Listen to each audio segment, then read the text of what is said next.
Olá, pipoqueiros! Eu sou Carolyn Passos e o Pipoca Gigante veio até São Paulo para conferir a coletiva de imprensa de Os 8 Odiados, com Quentin Tarantino e Tim Roth. Vem conferir! Got room for one more? É uma grande honra, um grande prazer termos conosco hoje Mr. Tim Roth.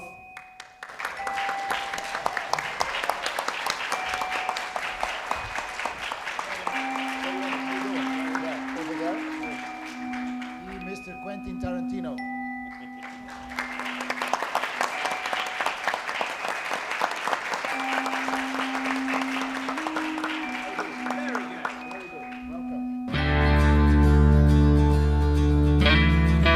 I've kind of, I think, developed like a Kubrick type of reputation where each new movie is a new genre. Each new movie is me taking on a new genre in cinema and just seeing how that goes. I'm not saying it's good, but doing my best. And there also is an aspect, though, that part of the fun of what I do, but also part of the anxiety of what I do, is I write things and I don't know exactly how I'm going to do them. I mean, when I did Death Proof, I love car chases, but I had never shot a car chase before, and I didn't really know how to do it. And I know I would figure out in the course of it. In Kill Bill, I'd never done a big martial arts sequence before. I loved them. I was a student of the genre, but I didn't know how to do it. And I figured, and I learned how to do it. Well, same thing with doing Django, dealing with horses and dealing with all the Western trappings. When I did Reservoir Dogs, I had barely been on a set before. I didn't work my way up. I had one PA job. I was a PA on the Dolph Lundgren exercise home video. Oh, shit. That was pretty much the only time I'd been on a set, other than to visit somebody every once in a while. And then, Tim had been on a lot of sets. He knew what he was doing, and this wasn't his first movie, but Reservoir Dogs was my first movie. So there was kind of just learning it and figuring it out. I love Westerns, and I've always wanted to do Westerns. And I actually feel that you need to do 3 Westerns to call yourself a Western director, or else you've just dabbled in the genre. Back in the old days, you'd have to do 8 Westerns to call yourself a Western director. Today, 3, all right? But with the way that I'm dealing with race in America, and which basically, especially when it comes to black folks, has been very much ignored in Westerns. So in the idea of dealing with that, either in the case of slavery before the Civil War in Django, and now the aftermath of the Civil War, and dealing with that, I actually think I have something to say. I think I actually have something to contribute to the genre.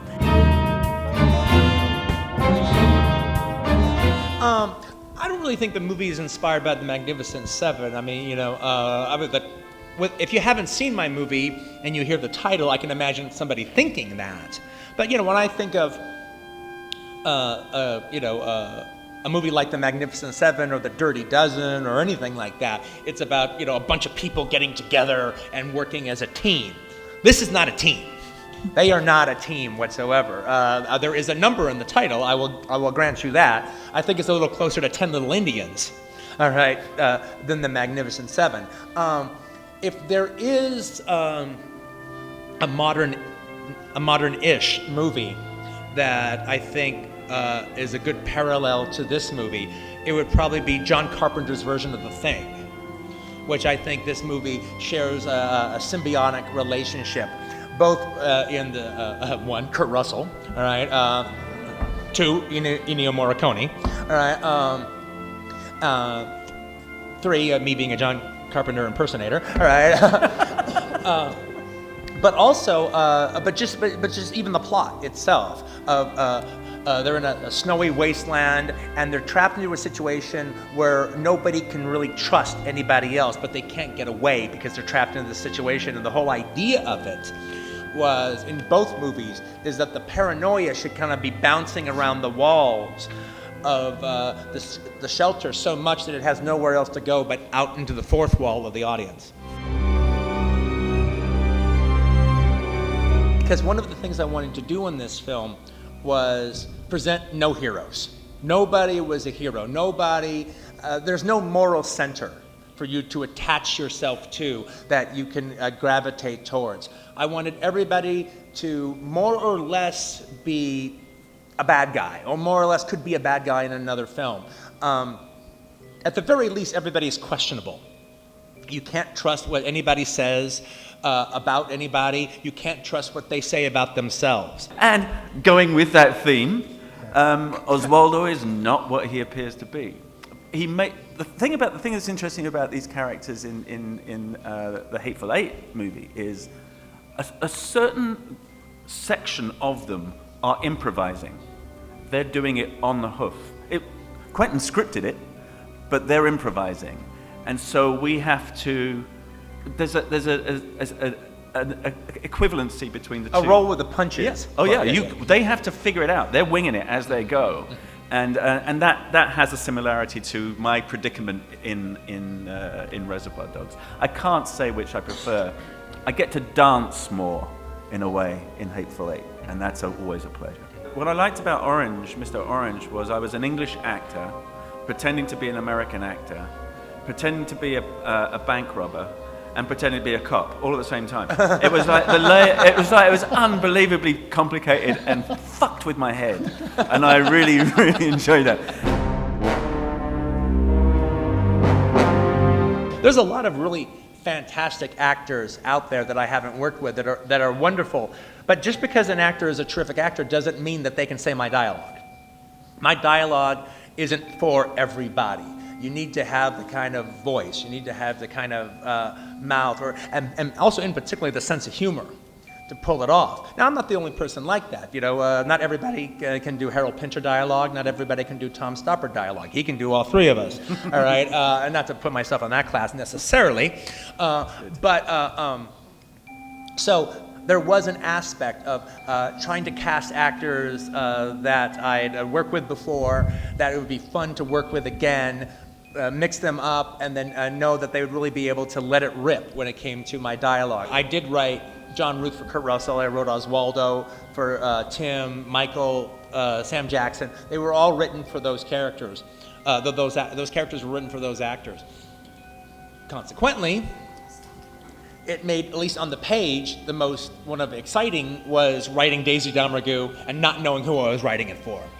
And so Daisy could just emerge on the page as she was. I wasn't fitting her to an actor's strengths or not, or even my memory of him. So Daisy had to reveal herself to me. I needed to know who Daisy was.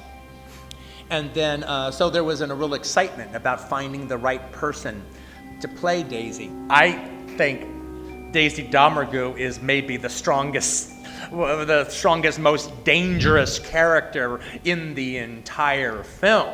She's the character we would all have liked to have played, really. I mean, that's about as badass as it gets, to be honest. Yeah, I want to direct again, very much so. And I have 2 or 3 scripts that are kind of ready to go. I'm just got to get my kids through college first before. They're not going to pay me to direct the kind of shit I want to do. No risks. Yeah. But and one thing I'm working with him, and just to add to what you were just talking about, there is a musical quality to his dialogue, which is very specific to Quentin's films, I think, in general. But and we, all of us as actors, had to be able to handle that. And at times, if we couldn't, we would just ask him to give us a line reading, which is a rare thing for an actor to ask of a director.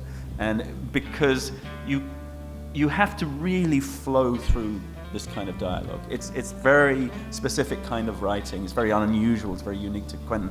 But you have to be able to handle it, and you have to be able to handle it well. I think you said once, you learn your lines because I want to get beyond your initial take. I want to find that take that is super special. And we did find them, I think, time and time again. Yeah.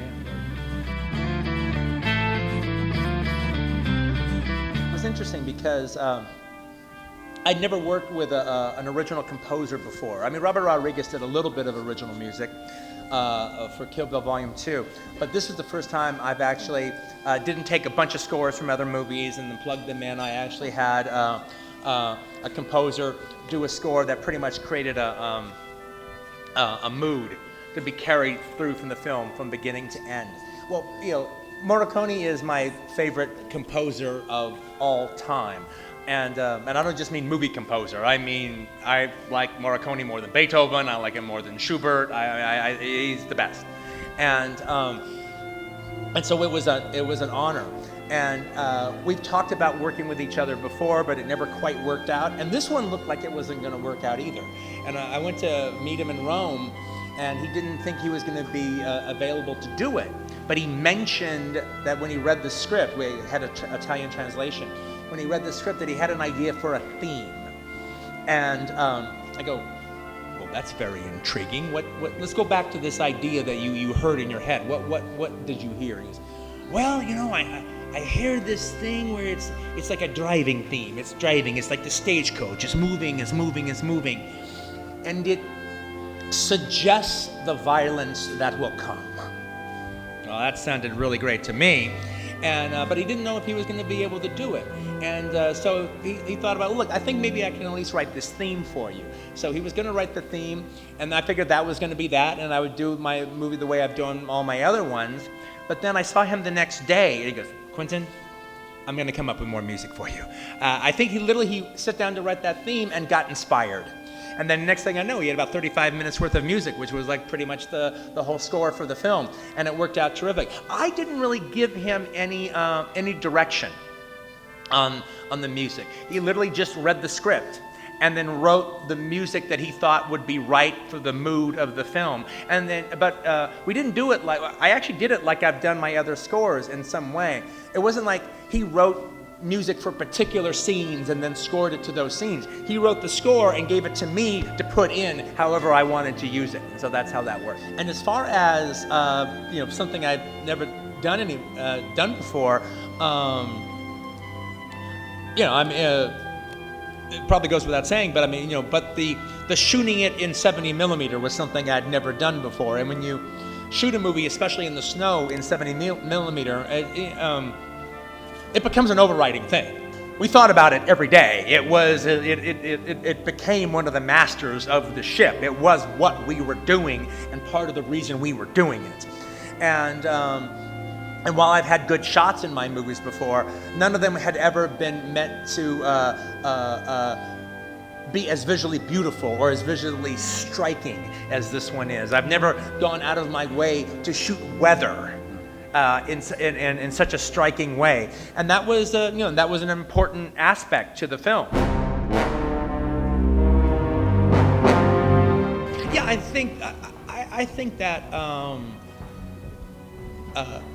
whether or not it's an evolution in a good way or a bad way is pretty much up to the eye of the beholder. It's up for you guys to decide.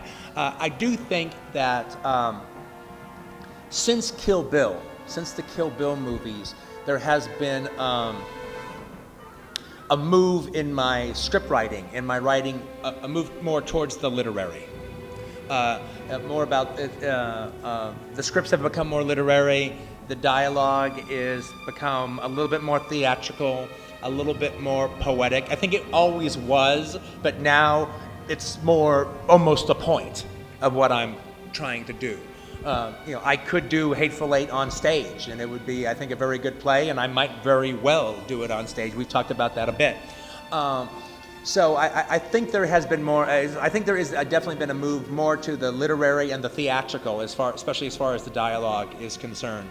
And there is, and good or bad, I am more precious about my words than I was in the days of Reservoir Dogs.